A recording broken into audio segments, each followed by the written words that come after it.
Graça e paz, queridos irmãos, vamos orar mais uma vez. Pai, muito obrigado, Deus, por tudo que nós vivemos nesse culto até aqui, Deus. Obrigado pelos louvores que nós pudemos cantar. Obrigado pela ceia da qual nós podemos participar aqui, como irmãos em Cristo, como família de Deus, relembrando o que o Senhor fez por nós.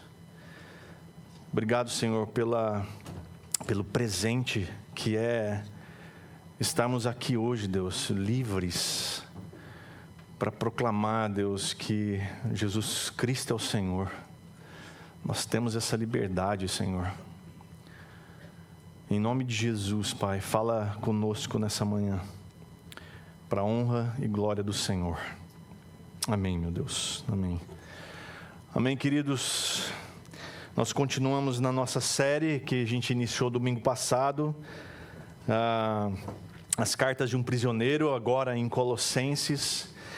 E enquanto nós cantávamos essa música, que é inspirada no capítulo 1 de Colossenses, que a gente vai estudar hoje, eu fiquei me lembrando de que essas palavras foram escritas por Paulo de uma prisão. E quem é esse Paulo? Você se lembra lá, Atos capítulo 9, a história da conversão de Paulo. Paulo, que era um religioso, um desses fariseus que Isaías falou para a gente aqui no momento da ceia, zeloso por Deus, mas sem entendimento de quem era Deus e do que Deus havia feito por nós e por ele. Paulo é alcançado na estrada de Damasco quando ele ia para cumprir o mandato de prender cristãos. Paulo é alcançado por Jesus Cristo ali. E Paulo é lançado ao chão e ouve da própria voz de Jesus Cristo quando chama esse homem para servi-lo. E você conhece a história de Paulo. Paulo viveu uma vida plena, uma vida cheia de serviço pelo Senhor, mas também de muito sofrimento.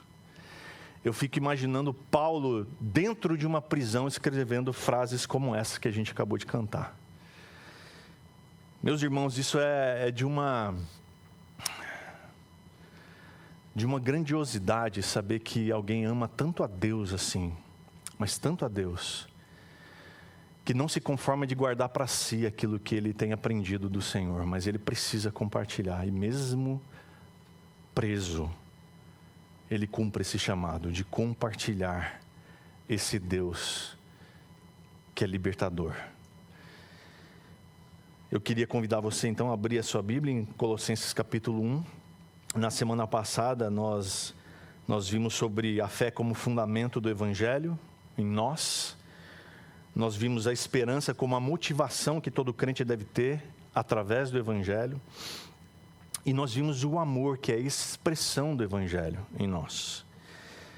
E hoje nós vamos ser, pela graça de Deus, encorajados aqui a termos um relacionamento mais profundo e significativo com Deus. Não um relacionamento religioso, mas um relacionamento de intimidade, por meio de Jesus Cristo, nosso Senhor. O texto, ele começa aqui, eu quero que você abra aí, Colossenses capítulo 1, verso 9 em diante, vai ser o estudo, ele começa por esta razão. Tendo em vista aquilo que a gente já estudou na semana passada, que é o relato do irmão Epáfras. Lembra do Epáfras? Que trouxe para Paulo um relatório de que na igreja de Colossos que ia bem, que crescia, mas que havia ali algumas ameaças de falsos ensinos que aconteciam ali. Então, Epáfras, preocupado com isso, leva essa informação para Paulo, e Paulo decide então escrever essa carta aos Colossenses como um antídoto, como um remédio preventivo para aquelas heresias que estavam sendo ensinadas naquele lugar, para que os irmãos de Colossos pudessem se fortalecer na palavra do Senhor e não nos falsos ensinos. E aí Paulo começa esse trecho da carta com uma oração pastoral. E é interessante ver de como um pastor preocupado com as suas ovelhas, preocupado com a sua igreja, se dirige a Deus, ora a Deus por essas pessoas. Eu quero que você leia comigo, por favor. Então, Colossenses capítulo 1, verso 9 Nós vamos ler até o 12. Diz assim: por esta razão também nós, desde o dia em que soubemos disso, não deixamos de orar por vocês e de pedir que transbordem do pleno conhecimento da vontade de Deus em toda a sabedoria e entendimento espiritual. Dessa maneira, poderão viver de modo digno do Senhor, para o seu inteiro agrado, frutificando em toda boa obra e crescendo no conhecimento de Deus. Assim vocês serão fortalecidos com todo o poder, segundo a força da sua glória, em toda a perseverança e paciência, com alegria, dando graças ao Pai que os capacitou a participar da herança dos santos na luz. Então, Paulo, ele vai relatar aqui como um bom pastor que ele é, que regularmente ora pela sua igreja. Ele começa dizendo, pedindo em oração que eles transbordem do pleno conhecimento da vontade de Deus em toda a sabedoria e entendimento espiritual. Conhecer a vontade de Deus, meus irmãos, é quando a gente pode viver de modo, e consequentemente viver de modo digno do Senhor. É quando a gente pode ver lá em João capítulo 15, verso 7, quando Jesus disse: se permanecerem em mim e as minhas palavras permanecerem em vocês, pedirão o que quiserem e lhes será feito. É isso mesmo que Jesus disse. Quando eu e você permanecermos nele e as palavras dele permanecerem em nós, nós poderemos pedir o que quisermos e isso será feito. Veja só que coisa interessante. A primeira coisa que é necessária aqui é que eu e você permanecemos nele. E quando nós permanecemos nele, a sua palavra permanece em nós. É isso que vai fazer diferença para nós, a sua palavra. E quando nós permanecemos nele e a sua palavra permanece em nosso coração, pode ter toda a certeza que os nossos pedidos estarão alinhados à vontade de Deus. Então, viver a vontade de Deus é viver de acordo com a sua palavra. É vivermos obedientes a ela. E isso só é possível permanecendo firmes nele. Só é possível quando a gente está agarrado a Jesus. Quando a gente está apegado a ele. E a palavra dele faça a diferença na nossa vida. E tudo aquilo que é contrário à sua palavra, nós deixamos de lado. Nós abandonamos. E nós ouvimos a sua voz através deste livro, através da sua palavra, impressa, entregue nas nossas mãos. Então nós vamos viver uma vida que é digna e de inteiro agrado do Senhor. É simples assim. Por que é que então nós vivemos, às vezes, numa ânsia, numa busca incessante, como se fosse um dilema sobre a vontade de Deus? Eu oro para que eu saiba a vontade de Deus, qual a vontade de Deus para mim. E muitas vezes a gente atribui a Deus a nossa própria vontade. Diz, não, Deus, essa é a vontade de Deus. Para as coisas mais absurdas. Mas é porque, muito provavelmente, nós não estamos tão firmes assim nele. E quando nós não estamos tão firmes assim nele, a sua palavra não permanece em nós. E se a sua palavra não permanece em nós, então a nossa vontade é que prevalece. Porque o nosso eu está ali, firme e forte. A oração aqui é para que a gente transborde do pleno conhecimento. Isso quer dizer que não há excessos quando se trata de buscar a Deus pela sua palavra. Não tem excesso. Pode usar e abusar da palavra de Deus. Pode mergulhar nela, com força, com vontade. Não precisa ficar regulando. Porque o desejo aqui do pastor é que as suas ovelhas transbordem do conhecimento de Deus. Porque cada vez mais que a gente mergulha na sua palavra, mais a gente conhece Ele. Cada vez mais que a gente conhece a sua palavra, mais nós permanecemos nele. E cada vez mais que a gente permanece nele, a sua palavra permanece em nós. E quando isso tudo acontece, a gente pode pedir o que a gente quiser. Porque a gente vai estar alinhado à vontade do Senhor. Não é a vontade do Senhor que se alinha à nossa. mas é a nossa que se alinha à vontade do Senhor. Ele diz aqui que é em toda a sabedoria e entendimento espiritual. Porque isso aqui vai expressar o meio pelo qual esse conhecimento vem. Não é pelo intelecto. Essa sabedoria e entendimento são de natureza espiritual. É com intimidade, é com dependência de Deus que a gente tem isso. Você pode ser um PhD em qualquer ciência, mas também pode ser um PhD sem sabedoria nenhuma. Mas você pode ser a pessoa mais simples, sem muita ciência, mas cheio de sabedoria. Porque diz o pensador que sabedoria é a prática do conhecimento. Quando você coloca em prática aquilo que você conhece. Você pode ter uma pessoa muito simples, agachadinha lá num carreador, lá no meio do mato, com um galinho de capim no canto da boca, cheio de sabedoria, por colocar em prática tudo aquilo que conhece. E você pode ter um PhD, com N doutorados, conhecedor de muitas coisas, mas sem muita sabedoria, porque não as coloca em prática. O Senhor quer que a gente não só conheça a sua palavra, mas coloque em prática, para que assim sejamos sábios na sua palavra. Quem conhece a vontade de Deus e com sabedoria e entendimento, vive frutificando em toda boa obra, como ele diz aqui, e crescendo no conhecimento de Deus. Não para. À medida que você conhece a Deus, você continua crescendo nele. E você continua crescendo, e você continua crescendo, e à medida que você cresce, você frutifica. Os frutos vão aparecer. Jesus já disse lá em Mateus capítulo 7, que é pelos frutos que nós conhecemos se alguém é árvore boa ou ruim. Presta atenção, meu irmão. Todo mundo é um tipo de árvore aqui. Você lembra da figueira, né? Que tinha um monte de folhas. Mas só aqueles que estão em Cristo Jesus, que continuam crescendo, vão frutificar de verdade. Quais são os frutos, então, que você tem produzido na sua vida? Quais são os frutos que você produz, por exemplo, no seu trabalho? Quais são os frutos que você tem produzido no seu casamento? Quais os frutos que você produz entre os seus filhos, seus irmãos, os seus parentes, os seus amigos? Cuidado, meus irmãos. Uma árvore cheia, então, de folhas bonitas não significa necessariamente que ela produz frutos.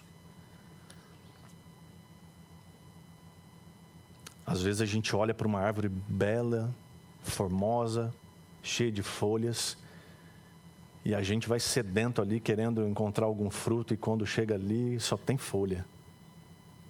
Parece muita coisa, mas na essência não produz nada. Em Cristo eu e você podemos ser produtivos.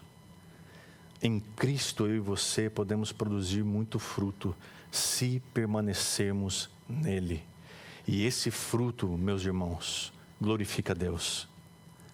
Lembra que na semana passada eu falei que esses frutos podem ser 3. O primeiro deles pode ser conversão de pessoas. Através da sua vida, pessoas podem se chegar a Cristo. Através do seu testemunho, através da sua pregação. Fruto também pode ser de caráter, um caráter transformado, onde Paulo vai explorar mais isso em Gálatas 5, e nós vamos ter aqui também um módulo da escola de formação, sobre o fruto do Espírito, onde as virtudes vão aparecer em nós. E fruto também pode ser de boas obras, quando eu e você podemos e devemos realizar obras para que Deus seja glorificado. Não para que isso possa parecer alguma coisa, mas é em consequência de quem nós somos em Cristo Jesus. Por amar a Deus, por amar os irmãos e por servir. Esse é o nosso chamado. Ele diz aqui que assim vocês serão fortalecidos com todo o poder. O resultado de uma vida de busca pelo conhecimento da vontade de Deus, de crescer nele, de frutificar nele, para a glória dele, é ser fortalecido com todo o poder. E crescer não segundo os nossos méritos, meus irmãos. Não por causa do nosso esforço, porque a gente trabalha duro para isso. Mas segundo a força da sua glória, como ele diz aqui. Nós precisamos reconhecer que em nós não há capacidade alguma para isso. Não há capacidade para crescermos sozinhos, pelos nossos esforços, pela nossa capacidade, pelas nossas habilidades. Mas só é possível crescer pela graça dele, pela ação dele, segundo a sua força, segundo a força de sua glória. Mas como crescer não é algo fácil, Paulo ele já diz aqui na oração que a gente precisa de toda perseverança e paciência. O crente forjado que busca conhecer a Deus, conhecer a vontade, ele não desiste. Ele não para no meio do caminho. Ele continua avançando. Ele continua querendo crescer. Ele continua querendo conhecer a Deus. As dificuldades vão aparecer, mas ele não vai desistir. Ele vai olhar de lado, ele vai ver gente pior que ele. Aí ele vai dizer assim, tá vendo? Ó, é pior que eu, ó, tá vendo? Não adianta. O crente que é forjado e entende que essa capacitação, esse crescimento não vem dele mesmo, mas sim do Pai, ele persevera. Ele não desiste. Ele continua caminhando. Ele continua progredindo. Ele não vai parar no caminho. Ele é paciente, ele é perseverante. E aí eu pergunto, quantas vezes você já desistiu? Quantas vezes você já parou no caminho? Quantas vezes você já sentou no meio-fio desse caminho e chorou, achando que não dava, achando que você não era capaz? E quero te dizer, você não é capaz mesmo. E isso é maravilhoso quando a gente descobre e aceita isso, de que a gente não é capaz. Que só é possível continuar avançando nessa caminhada cristã que nos é proposta pela força que há em Deus, pela força que há em Cristo. Porque se fosse por nós, a gente já teria desistido faz tempo. Mas como é por Cristo, meus irmãos, a gente continua. Não para a nossa glória, mas para a glória dele. Aleluia, glória a Deus. Essa é aquela hora, né, que vem do nosso coração, aquele desejo de glorificar a Deus, porque se fosse pela gente, não ia dar mesmo, né? Mas louvado seja o Senhor que nos fortalece. Louvado seja o Senhor, em quem nós temos a vitória. O processo, então, de crescimento, ele deve ser, como ele diz aqui, com alegria e dando graças ao Pai. Por mais difícil que ele seja, por mais doloroso que esse processo seja, a oração de Paulo aqui pelos Colossenses, e portanto por nós também, é que esse processo, meus irmãos, seja com alegria. E em todo momento, seja quando eu e você possamos dar graças ao Pai por isso. Graças ao Pai por cada dificuldade, porque elas nos forjam. Porque elas nos moldam. Elas nos fortalecem a cada dia. Estou parecendo aqueles pastores motivacionais, né? Aquele cultão de triunfalismo. Mas isso aqui é palavra, meus irmãos. E é de Deus. Não é nenhum coaching falando aqui, não. É o apóstolo Paulo, inspirado pelo Senhor. Então, meus irmãos, é com alegria que nós devemos perseverar nessa caminhada. E quando ele diz aqui, né, que essa alegria é porque a gente tem uma esperança. Ele diz, ele nos capacitou a participar da herança dos santos na luz. É porque um dia, meus irmãos, nós vamos estar com o Senhor. Essa é a nossa esperança. Amém. Louvado seja o Senhor por isso. Essa herança que antes era apenas destinada ao povo judeu, agora é minha e sua. Ela agora é estendida aos gentios, nos alcançando, nos fazendo herdeiros. Herdeiros de viver uma eternidade junto com o nosso Pai, onde todo esse sofrimento dessa caminhada cristã vai cessar. Então, em nome de Jesus, vença essa tristeza do seu coração, esse sentimento de incapacidade que o mundo impõe sobre você, e creia que você é incapaz mesmo, mas Cristo te capacita a caminhar. Em nome de Jesus. A segunda coisa que a gente precisa ver aqui é sobre a redenção, mas não qualquer redenção, a redenção no Filho amado. Leia comigo, por favor, os versos 13 e 14, que dizem assim: Ele nos libertou do poder das trevas e nos transportou para o reino do seu Filho amado, em quem temos a redenção, a remissão dos pecados. Depois de orar pela igreja, Paulo vai falar aqui da excelência da pessoa e obra de Jesus Cristo. Nesses dois versos aqui, 13 e 14, a gente vai ver a ação redentora de Jesus por nós. Ele diz, Ele nos libertou do poder das trevas. Às vezes a gente não tem a real dimensão do que é isso, do que é ser liberto do poder das trevas. Todos aqueles que não estão em Cristo, meus irmãos, todos que não estão em Cristo, eles estão sob domínio das trevas. Você já viu uma pessoa endemoniada? Uma pessoa possessa por um espírito maligno? Quem já viu sabe o que eu estou dizendo. É horrível. Horrível. Ver o que o demônio faz com uma pessoa. Ele envergonha. Ele destrói. Ele torna aquela pessoa um trapo. Mas quando aquela pessoa é liberta, algo maravilhoso acontece. O semblante daquela pessoa muda radicalmente. Radicalmente.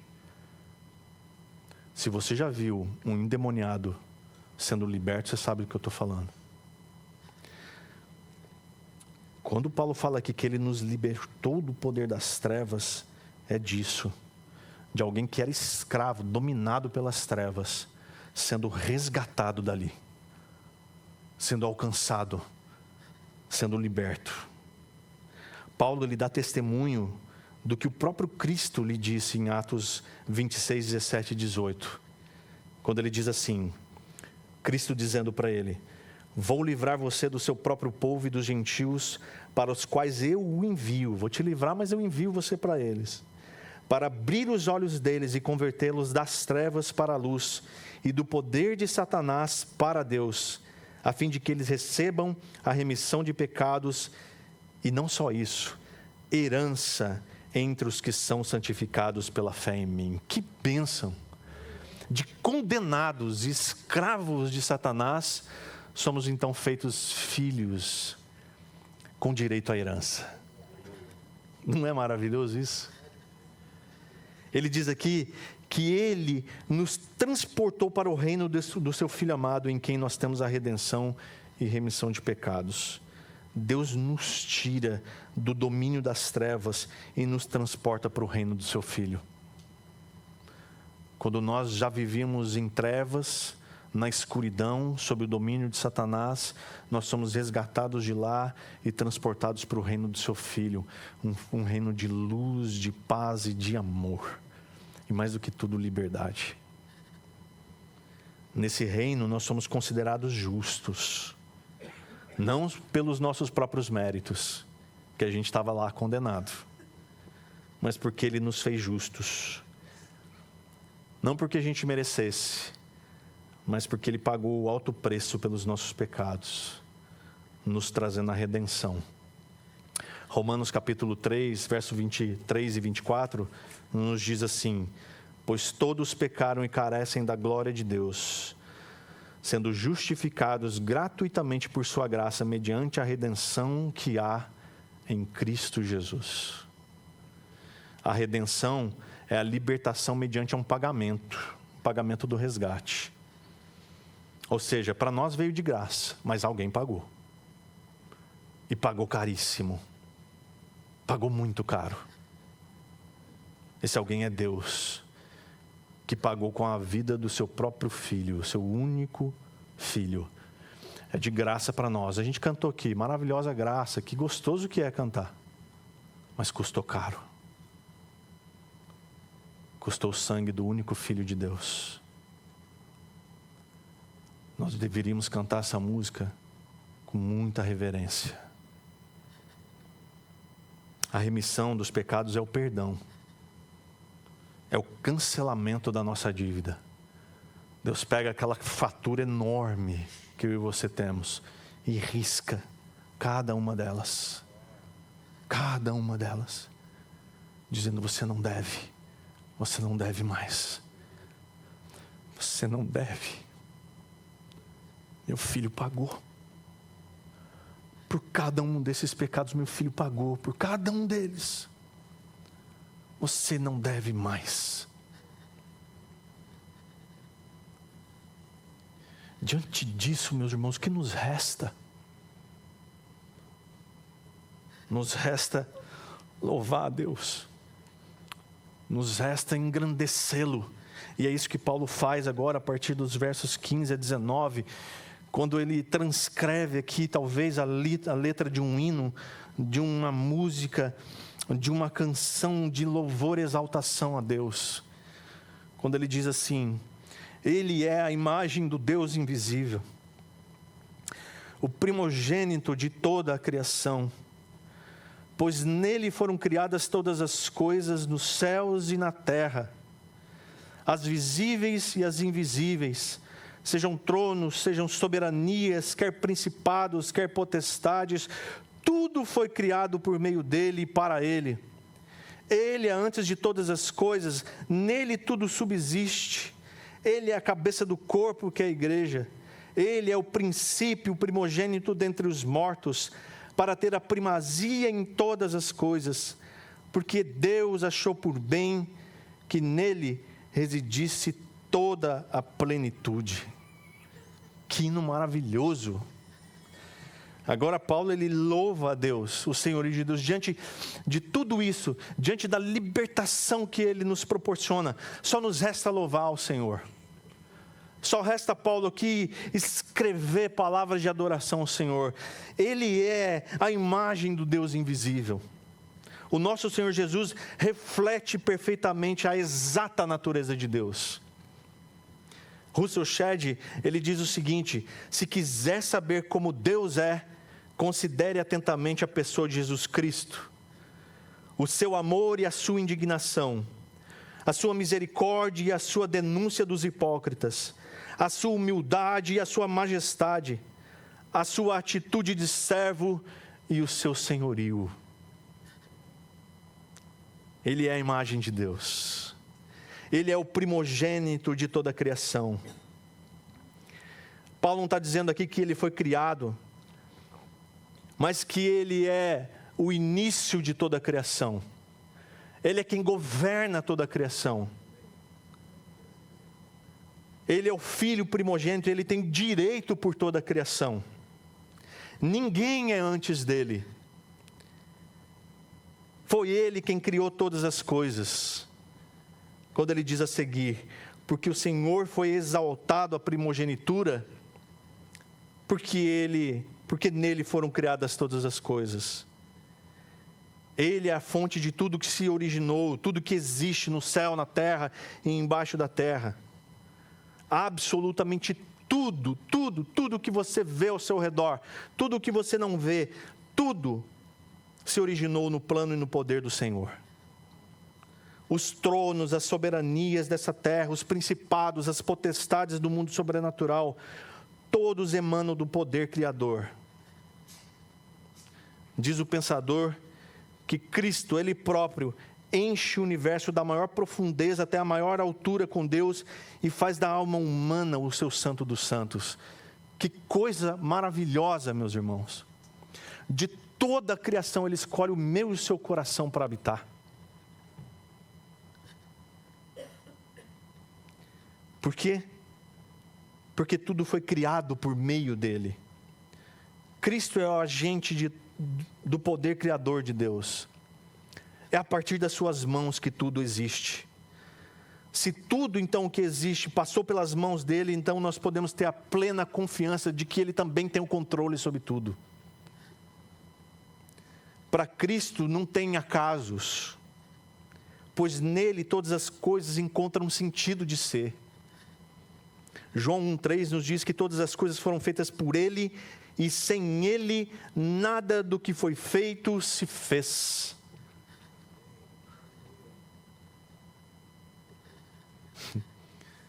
Isso é tão poderoso, meus irmãos. Porque tudo foi criado para ele também. Cristo é apresentado aqui como o alvo da criação. Todas as coisas foram feitas e moldadas por ele, e absolutamente tudo tem como única finalidade render ao Senhor todo louvor. Pense nas coisas menores que existem, um átomo, que é a menor partícula, que é composto lá pelos elétrons, prótons e nêutrons. Coisas que é impossível se ver a olho nu. Pense em toda a matéria que foi criada nessa terra. Pense nessa terra, que demora 24 horas para ela dar um giro em si mesma. Pense que ela demora 365 dias para dar a volta em torno do seu Sol. Pense no nosso sistema solar, que foi criado de tal maneira que a Terra está exatamente no lugar onde ela deveria estar, para não ter nem mais nem menos calor, para que pudesse haver aqui vida. E a única bolinha nesse sistema solar onde pode haver vida. Pense na Via Láctea, que tem sabe lá quantos sistemas solares como o nosso. Pense no universo, que tem, sabe lá Deus, quantas galáxias como a nossa. Diz aí os estudos que é entre 100 bilhões a 2 trilhões de galáxias. Tudo, absolutamente tudo isso foi criado para dar louvor a Deus. Tudo, todo o universo criado glorifica o Senhor Jesus. Absolutamente tudo. Por isso que eu e você não podemos, em hipótese alguma, meus irmãos, nos conter diante da presença desse grande e maravilhoso Deus. Por isso que, às vezes, no momento do louvor, eu fico pensando, meu Deus do céu, se a gente de verdade soubesse o que é que nós estamos cantando, que é de adoração a esse Deus tão grandioso, tão poderoso, nós não caberíamos em nós mesmos. Por que Jesus tem absoluta primazia? Porque Ele é antes de todas as coisas. Ele mesmo, Jesus mesmo disse em João 8:58, em verdade lhes digo, antes que Abraão existisse, eu sou. Jesus, ele se coloca acima do tempo. Ele era sem início e sem fim. Ele é o mesmo ontem, Ele é o mesmo hoje e vai ser o mesmo para sempre. Porque nele tudo subsiste. Ele é o centro de todo o universo. Ele sustenta nas suas mãos todas as coisas. Hebreus capítulo 1, verso 3 diz, o Filho, que é o resplendor da glória de Deus, a expressão exata do seu ser, sustentando todas as coisas pela sua palavra poderosa. Todas as coisas estão nas mãos de Jesus, todas elas. Ele sustenta. Por que Jesus é o Senhor sobre a criação? Porque Ele é o cabeça do corpo, que é a igreja.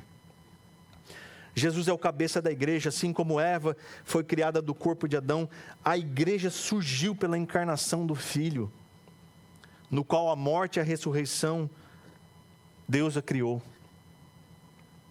Paulo diz que o Pai é o cabeça de Cristo e que Cristo é o cabeça da igreja. Ele está no governo, meus irmãos. Cristo governa absolutamente tudo e nos governa. Por quê? Porque Ele é o princípio. Hebreus 12:2 diz que Ele é o autor e consumador da nossa fé. Porque Ele é o primogênito dentre os mortos. Ele foi o primeiro a vencer a morte. Ele morreu, mas não se manteve morto. Ele ressuscitou. E assim será com cada um de nós que crê nele. Venceremos a morte. Não vamos permanecer mortos, mas viveremos para sempre. Oh Deus, porque Deus achou por bem que nele residisse toda a plenitude. Esse termo plenitude para os gnósticos denominava todas as emanações que ocupavam aqui esse espaço, né? Entre o Deus espiritual e o mundo material. Tudo que havia aqui era plenitude. Provavelmente é assim que Paulo deseja que os seus leitores conheçam a Cristo. Aquele que preenche totalmente qualquer necessidade que a gente possa ter de alcançar a Deus. Tudo que há entre Deus e nós é Cristo. É Ele quem nos liga. É Ele quem preenche todo o espaço que há no nosso coração. Plenitude também poderia indicar os atributos divinos de Cristo. Como Paulo vai falar ali no capítulo 2, verso 9. Porque nele habita corporalmente toda a plenitude da divindade. O Deus estava ali. Na pessoa humana de Jesus Cristo também. O que a gente precisa saber é que Cristo supre tudo que a igreja necessita para cumprir a nossa missão nessa terra e também para enfrentar os poderes das trevas. Esse é Jesus, em quem eu e você devemos depositar todo o nosso louvor, toda a nossa gratidão. Por último, irmãos, ele fala da reconciliação com Deus por meio de Cristo. Os versos 21 e 23, diz assim, 21 a 23. E vocês que no passado eram estranhos e inimigos no entendimento pelas obras más que praticavam, agora, porém, ele os reconciliou no corpo de sua carne mediante a sua morte, para apresentá-los diante dele santos, inculpáveis e irrepreensíveis. Se é que vocês permanecem na fé, alicerçados e firmes, não se deixando afastar da esperança do evangelho que vocês ouviram e que foi pregado a toda criatura debaixo do céu, do qual eu, Paulo, me tornei ministro.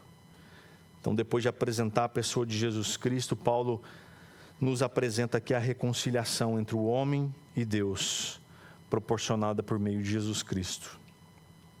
Ele diz que, havendo feito a paz pelo sangue da sua cruz, por meio dele, reconciliasse consigo mesmo todas as coisas, que sobre a terra, quer nos céus. Como príncipe da paz, Jesus, por fim, vai encerrar toda a rebelião nossa contra Deus. Ele é o príncipe da paz. É Ele quem traz paz. Para os crentes, isso significa a reconciliação presente com Deus. Eu e você podemos ter então paz com Deus por causa daquilo que Jesus fez por nós. É Ele quem restaura a paz e a amizade com Ele. 2 Coríntios capítulo 5, verso 19, diz que Deus estava em Cristo reconciliando consigo o mundo. Eu e você éramos rebeldes, estávamos em rebelião contra Deus.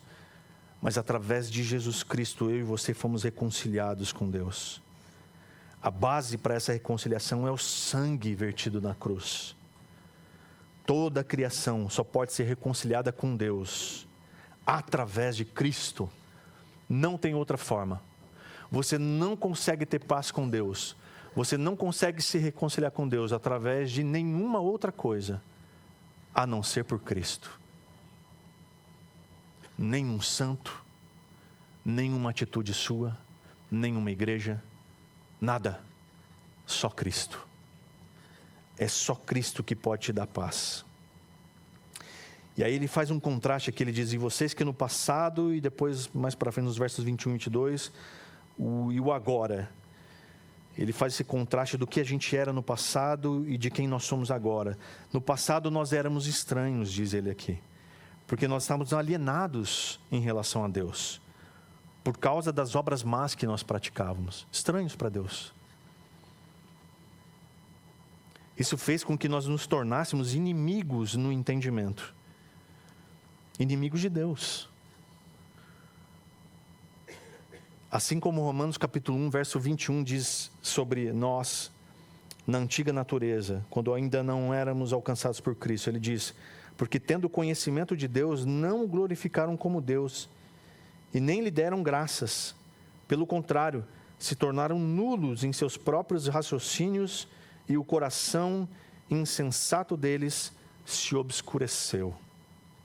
Mas agora, Jesus nos reconciliou no corpo da sua carne mediante a sua morte. Ou seja, é pelo sacrifício de Jesus que a nossa velha natureza é atraída e crucificada junto com Ele naquela cruz. E, portanto, mortificada. A cada dia, meus irmãos, a nossa velha natureza precisa ser morta. Precisa morrer. Para que a nova criatura, o novo eu, viva para a glória de Deus. Tudo isso para eu e você nos tornarmos santos, inculpáveis e irrepreensíveis. Santos porque esses pecadores que antes serviam às trevas, agora eles são santos, inteiramente consagrados e separados para Deus. Separados de tudo aquilo que não pertence a Deus. Eles são inculpáveis, que é a palavra utilizada para os animais que eram limpos, que eram perfeitos, imaculados e, portanto, aceitáveis no sacrifício. É a mesma palavra aqui. Então, nós somos considerados limpos agora, nós somos considerados sem mácula e, portanto, aceitos diante de Deus. E irrepreensíveis, porque nós somos livres de sermos alvos de qualquer acusação do maligno. O inimigo não pode mais nos acusar. Ser irrepreensível não significa que a gente não peca, mas sim que nós temos a possibilidade de perdão do Senhor à medida que nós nos arrependemos. Cada vez que eu e você erramos, nós podemos e devemos chegar diante de Deus, do próprio Pai, e nos arrepender e receber dele o seu perdão. E aí ele diz aqui: se é que vocês, que é mais no sentido, já que vocês, Paulo vai apresentar aqui algumas importantes condições que vão definir quem faz parte desse rol de reconciliados. Os que permanecem na fé, alicerçados e firmes. Permanecer é importante, mas estar alicerçado em Cristo, estar firme nele, como ele vai falar mais no capítulo 2, inclusive, sobre isso, é muito mais importante. Eu e você precisamos estar sempre alicerçados e firmes em Cristo Jesus. Isso me faz lembrar de Jesus falando dos 2 alicerces, lembra? No final do Sermão do Monte. Nós precisamos estar com os nossos alicerces fundos, alicerçados na rocha que é Jesus Cristo. Assim, a nossa casa vai balançar por causa das tempestades, mas não vai quebrar. Amém. Também são os que não se deixam afastar da esperança do Evangelho. É nisso que nós temos que nos apegar. Na esperança que Paulo mesmo nos diz, e a gente já estudou isso lá em Efésios 1:18, quando ele diz assim: peço que Deus ilumine os olhos do coração de vocês, para que saibam qual é a esperança da vocação de vocês, qual é a riqueza da glória da sua herança nos santos. Irmãos, o que nós vamos ter lá diante de Deus por toda a eternidade é glorioso. E é nisso que eu e você devemos nos apegar. E ele termina dizendo que o evangelho que vocês ouviram, que foi pregado a toda criatura debaixo do céu, e do qual eu, Paulo, me tornei ministro. O evangelho que cada um de nós tem ouvido vem sendo pregado a toda criatura desde então. Como Jesus nos ordenou, lá em Marcos capítulo 16, verso 15, quando ele disse: vão por todo mundo e preguem o evangelho a toda criatura. Jesus não está pedindo uma gentileza. Jesus não está dando uma sugestão. Jesus está nos mandando. O evangelho, meus irmãos, é a boa notícia. Não qualquer boa notícia. Não é a boa notícia de um plano econômico do governo que vai salvar a gente de um supermercado difícil de fazer. Não é a boa notícia de a cura de uma doença sem cura. Mas é a boa notícia de salvação. A boa notícia de que eu e você estávamos condenados à morte eterna, à escuridão eterna. Mas Cristo Jesus nos comprou com seu próprio sangue. E nele, eu e você podemos ter uma vida eterna de alegrias junto dele. Essa é a boa notícia. Que eu e você deveríamos levar para os 4 cantos. Que eu e você deveríamos entender que ela é tão importante, mas tão importante, que alguém perto de você está indo para o inferno agora, sem essa boa notícia.